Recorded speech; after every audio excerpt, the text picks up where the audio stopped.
Hi gang, welcome back to Hey Bill, what day is it? The series that helps you keep track of your calendar. We're here to help you stay aware of the nationally observed days so you don't fall behind or miss out on really important days that you want to share and observe with your friends, like today. Today is December 2nd, and it's been declared National Fritter Day. We can go a lot of different directions in celebrating this day because fritter is both a noun and a verb. Which one should we do first? Fritter? Yeah, as a verb, as a noun. Let's do it as a verb first. It means to waste time, money, or energy on trifling matters, such as, I wish we hadn't frittered the money away so easily. Or, I didn't really get anything done. I just frittered the day away. The year 2020 is one in which we can't afford to fritter away our time or money. It's been a tough year for all of us, with all the quarantines and lockdowns happening all around us. Many of us have come to value our time and money even more lately. If you're not careful, you might just fritter your life away.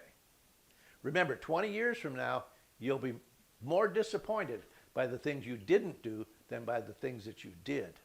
So let's pass on that opportunity. The second meaning of fritter is the noun form. A fritter is a small mass of fried or sautéed portion of dough, meat, seafood, fruit, vegetables, or other ingredients which have been battered or breaded and fried. Fritters are prepared in both sweet and savory varieties. If you're anything like me, you like anything that's been fried, like these apple fritters. Some of you express concerns about cholesterol when you're talking about fried foods. Well, when I was growing up, we didn't have cholesterol. We couldn't afford it. But if we would have had it, I'm sure we would have fried it. We better move on because my mouth is watering just talking about fritters. One of my wife's favorite fritters is corn fritters. These versatile little bundles of fried delight can be used as a side dish, an entree, or even a dessert.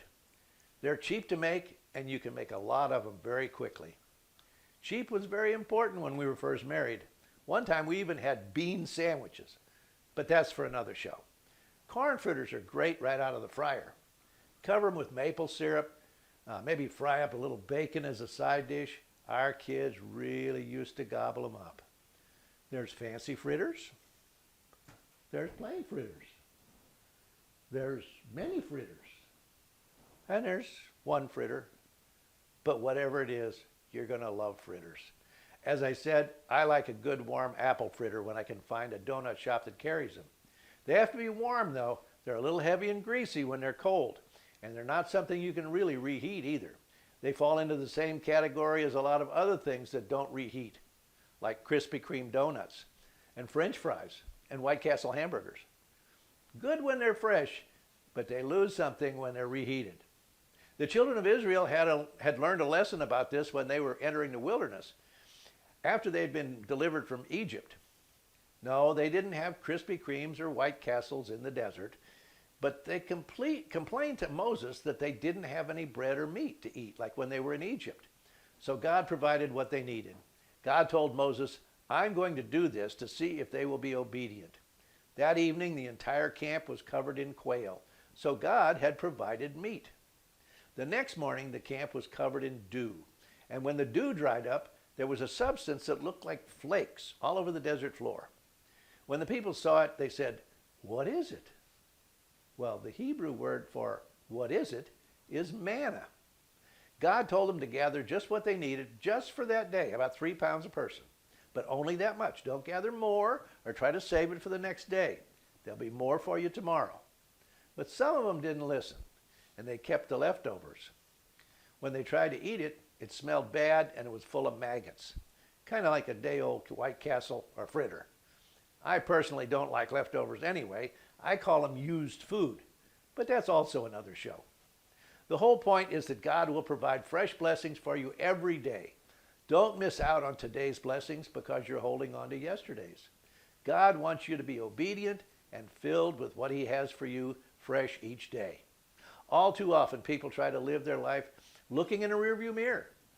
Use today's manna for something fresh, like manna burgers, or banana bread, or manicotti. Oh, okay, I won't do that anymore. But don't hang on to that old used up stuff. It'll never be as good as today's. Don't fritter away what God has provided for today. Get out there, gather up all your blessings, and have a triumphant day.